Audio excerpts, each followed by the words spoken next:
Hello, my wonderful, beautiful friends. Guys, welcome back to r/EntitledPeople, where people believe the world revolves around them, and in today's episode, a Karen calls cops on OP for not allowing her to break into his garage, guys. And it only gets worse from there. I hope you enjoyed today's episode. Hit subscribe if you haven't, and as always, you can send or link your stories to this email right here. Let's dive in. So for some context, the lines were extra long at Walmart today, and they only had half the registers open. They decide to open another express lane to get the crowds moving a bit. This Karen with an overflowing cart sees this, and she seizes the opportunity and rushes to get in line. Keep in mind, this line is 20 items or less, and she has way more. The employee trying to wrangle the crowd tries to get her to the regular line, or self-serve. The woman huffs and puffs at him in her Karen way about how she'll do as she likes. Not wanting to deal with the fight, he lets it go while shooting a warning gaze to the express cashier about this joy of a human being. When Karen gets up to the cash, she starts literally dumping her stuff all over the belt, while loudly mumbling about useless employees, how the store needs to hire more people, blah blah blah. And that's when the cashier gently but firmly tells her that she can't go through this cash with her cart full, that this cash is for 20 items or less. Of course, an argument from the Karen ensues. She's saying that she's here now, so why not cash her out? She also says that the cashier has to check her out or she could lose her stupid little job, etc, etc. She went on for about 10 long minutes while the line is building up behind her. The cashier is as cool as a cucumber throughout, and she doesn't budge. She says that Karen could not go through this line with that many items, that she was welcome to join one of the other non-express lanes. Karen continues to argue, now saying in an aggressive manner that they can send the rest of the people in line behind her to another cashier, so this one could help Karen with her 100 items, saying that this will be quicker. A manager who's watching all this go down does just that. She jumps on the next open register and tells the people in line that she can assist them. Karen's looking really smug and superior at this point, thinking she's won, but she was wrong. As soon as the manager opens the other register, the manager shoots the cashier a knowing look and says, "Hey, you can go on your break now. I'll take over for a bit." She then looks at Karen and says, "Ma'am, please feel free to join one of the non-express lanes." Karen then yells at the manager to make the cashier check her out. The manager says, "No, she's on break. Please feel free to join one of the non-express lanes." At this, Karen is absolutely outraged at this point, and she storms out of the store, leaving her cart behind, and she screams how she'll never shop here again, and that she'll have both of them fired. Now the best part is, in her rage, she forgot her purse in the cart and she had to come back for it. The manager was only one of the two on duty, and she was still helping to check out the line. The purse was at the cash. The manager made Karen wait in line to get her purse. Karen did not say a word this time. Guys, it's so funny how some people don't realize that the time they spend arguing, they could have spent waiting in the proper line. And honestly, I don't even know what to say about this. Like, Karen lost the battle that she was trying to start, because now she's got to spend more time at another store picking up all the items again and waiting in line again. But hey, what I've learned from these stories is entitled people generally lack intelligence. Alright, so my fiance and I are getting married. We've decided that the wedding's going to be child-free. Now, there's no hate towards children. It's just to keep it more organized and contained. My brother Chris and his wife have a 3-year-old son who everyone calls a miracle or a rainbow baby. He came after several failed pregnancies that lasted for years. When they found out that my nephew was included in the no children rule, they tried to convince me to make an exception for him. Chris told me that his son is a miracle baby, and his presence at the wedding will bring blessings for me and my fiancé. I refused and said no, the wedding is child-free. His wife then thought it was a great idea to keep sending my fiancé pictures of my nephew when he was a few months old. Like, what does that mean? I told them no and to stop. My brother told me that this might cause a rift in our relationship, and I again said no and explained that the wedding is child-free. My brother asked again and pointed out how his baby is different from everyone else's since his is a rainbow and a miracle baby. I again said no and explained that the wedding is child-free. They brought it up again when they visited at my home, and I knew they weren't gonna stop. So I made flashcards in advance with the phrase, "The wedding is child-free, period," and pulled them out and started slowly showing them the flashcards one by one in this order. The first flashcard said, "The wedding," with a sticker of the bride and groom. The second flashcard said, "Is child," with a sticker of a baby. The third said, "Free," with a sticker of a prohibited sign. And the last card said, "Period," with a huge black dot sticker. At this, they were both stunned. I asked if they got it now, and Chris lost his lid. His wife already grabbed her stuff and walked out, and Chris called me a huge a-hole for doing this, and said that I disrespected him, his wife, and their son, who's my one and only nephew. He rushed out after we argued. My fiance saw the whole thing and thought it was funny, but my parents and Chris are livid beyond measure. They're telling everyone about the amount of disrespect and mockery I displayed towards them, and I'm being told to fix it now, so am I the a-hole? Yeah, OP's definitely not the a-hole in this one, guys. It's their wedding day, so their rules. Like, I don't understand why people seem to think that they should argue when rules are clearly stated. And also, I couldn't help but laugh when the parents sent pictures of their kid over and over again. Like, yeah, we know he's freaking cute and adorable, dude, but the wedding is still child-free. Either figure out options or don't go. It's as simple as that. And guys, I have a feeling this rainbow miracle baby is gonna walk the world thinking that he's all that and more if the parents continue this super entitled behavior. So one of the top comments of this post says, "Look OP, I'm infertile. I've wanted kids all my life and me and my hubby tried for years and it'll never happen.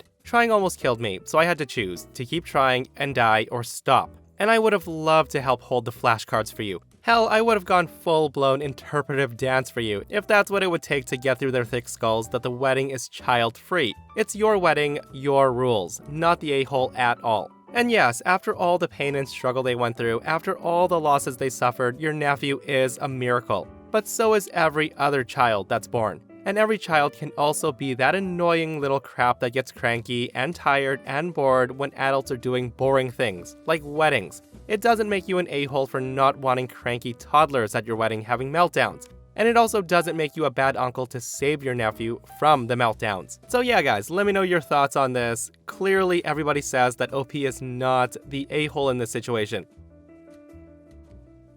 So I've been with my boyfriend Mark for 2 years now. When we got into a relationship, we discussed what we wanted, like marriage and kids. But we haven't really talked about taking the next step yet. Mark's dream is to own his own house. He's been saving up for it, but because we live in a medium to high cost of living city, it's not going as fast as he'd liked. Yesterday, he asked if I would consider covering rent and utilities for a whole year, while he aggressively saves for a down payment.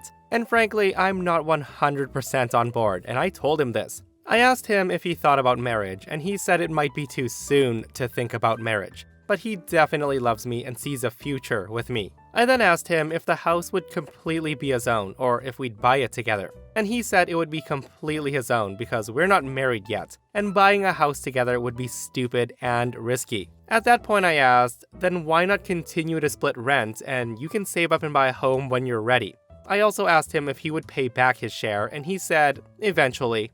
In my mind, by covering rent and utilities, I'll be providing monetary assistance to him. And if we break up, I'd lose quite a bit of money for seemingly no reason. Now, I do love him, but I don't want to assume this risk, especially because our future together is not clear. I then asked him if he'd consider moving in with his parents and I'll find a roommate, temporarily, so he could save up the money. This way, I wouldn't have to spend more than I need to, and he would achieve his goal, and we can still continue our relationship. But hearing me say that, he said I was being incredibly selfish and untrustworthy because it would be our home, just not on paper. He then accused me of not clearly seeing a future with him, and now he's not talking to me. A part of me feels like this relationship is doomed. Is there a way to salvage this? So yeah, what I'm getting from this is he's basically asking OP to indirectly pitch in for a down payment for his house, but to keep her name off of his house. Like, to me, it's such a weird thing to ask a person that you're dating to do. Hey, can you just cover all the rent so I can save up all my money for a down payment for my own house? Yeah, it would be a hard no from me, like tell the guy to move out. And I'm not saying that he doesn't truly have intentions of marrying OP, but considering the fact that he's in no rush to get married, and then trying to guilt trip OP by accusing her of not seeing a future with him by having doubts, like does anyone else see this as red flags? In my opinion, always go with your gut feeling. If you feel something isn't right, it's probably not right. And the last thing we all want for OP is for her to let him save up a year of income to buy his own house, and then him turning around and saying, "Thanks for the money, darling, I never loved you. Now I have my own house." And guys, let me know what you would do in this situation. So, the Northeast had a delightful form of winter weather last night into today, resulting in a nice 2-inch thick glaze of ice over everything.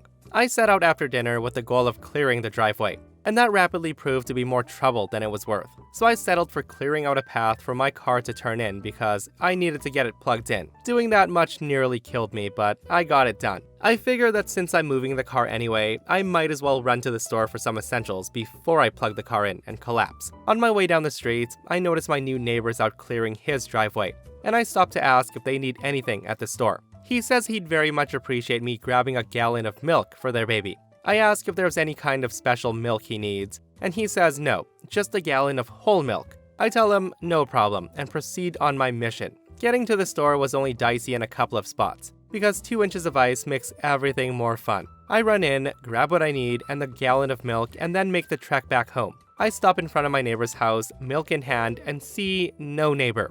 I figure he's around back or something, so I walk up their icy steps and knock on the door.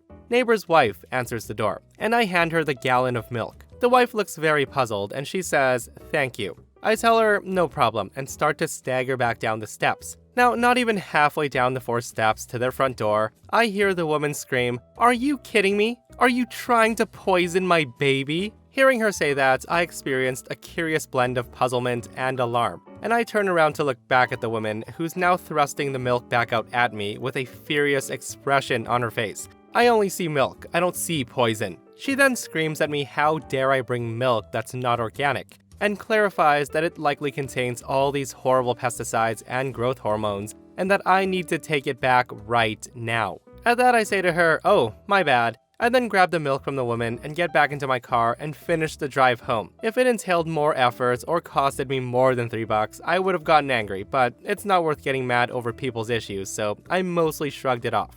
I divested myself of all the snow gear, took a shower, and then demolished a bowl of cereal in front of my TV.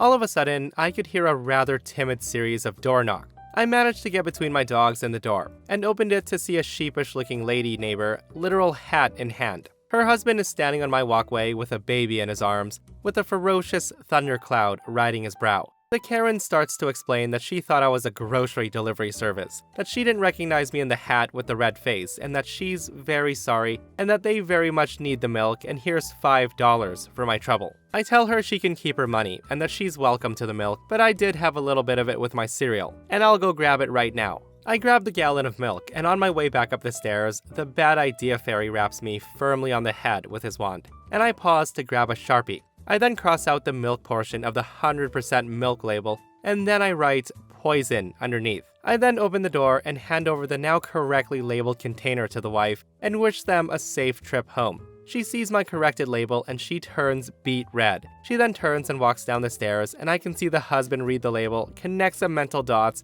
and then the guy starts laughing before the door shuts. And I go back to whimpering in front of my TV. Guys, I love that the husband has such a good sense of humor, and the guy also has a good head on his shoulders because he got his wife to apologize to OP. Like, some people totally forget that employees anywhere are people too, and they have feelings too. Like, the fact that the woman only apologized to OP after realizing that he wasn't an employee really makes me sad because clearly she feels it's okay to do this to employees. So this didn't happen to me, but it happened to a good friend of mine. He had come into some money, so after setting aside a college fund for his kids, he decided to buy himself a new toy, in the form of a new Tesla SUV. Now, even though there's charging stations popping up everywhere, he decided to install a charging station in his garage, so he wouldn't have to be going all over the place. He got the station installed, got his car, and life went on. Enter one of those neighbors who we'll call, Karen. Karen and her hubby had an older model Tesla, and like most people, they used the public chargers for their cars. One day, my friend comes home to find Karen angrily trying to open his garage door. When my friend asked her what the heck she was doing, she told him that she needed to use the public charging station for her car, and that he was illegally blocking her access by keeping his garage door closed and locked. So of course my friend tries telling her that the charger was his personal one, but she angrily rebuked him by saying that all Tesla chargers were public property, and that he was breaking the law by blocking his with his garage door. He then politely to tell her to F off, put his car inside the garage, and closed the door. A little while later, there was a knock on the door, and he opens it up to find a cop with a smug-looking Karen behind him. The cop explained that he was responding to a blocking access of public property complaint. It did take him a second, but then he took the cop, who seemed embarrassed to be there, to his garage. and showed him his car and the charger, and then showed him the invoice for the charging station that he paid for. The cop then nodded, went outside, and had a conversation with Karen, who was screeching something unintelligible. Now you'd think that was the end of the story, right?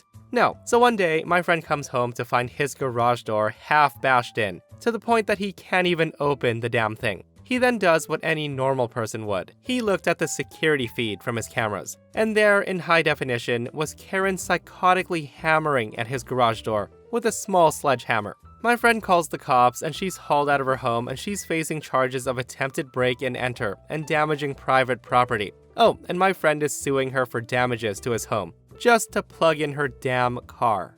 Yeah, so some people are just too effing crazy, guys. And the funny thing is, getting a charging station installed in her home is probably going to be a lot less expensive than going to court and fighting this. Do you guys remember what I said earlier about entitled people lacking intelligence? Case in point, my friends. Alright, so this happened to me yesterday, and I just needed to share it somewhere. I was traveling on a train yesterday afternoon, back from seeing some friends. I was basically traveling 9 hours, going over 450 miles north, so a long time. I reserved a seat for the journey, with the seat next to me switching from being reserved for some of the journey for an hour or two, and then being vacant. At around hour 6 of my journey, the train was becoming very busy, with families going home from day trips out. The next stop, the person sitting next to me departs, and a woman then gets on with her daughter, who looked my age. They were both looking around for a seat.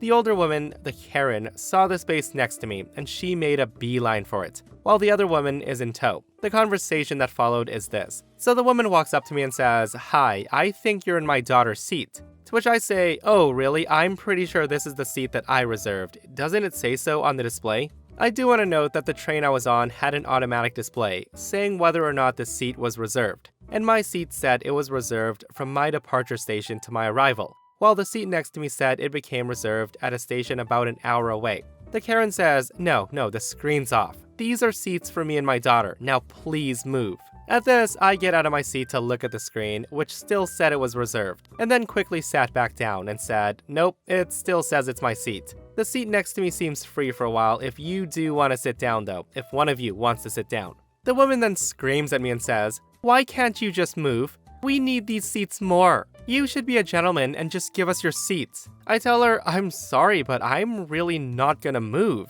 The Karen then raises her voice even more to attract the attention of others and says, "I can't believe you won't have the dignity to let a woman sit next to my child. She can't just go sit on her own." I then looked to the daughter and asked, how old are you?" The girl replies, 23, looking really embarrassed.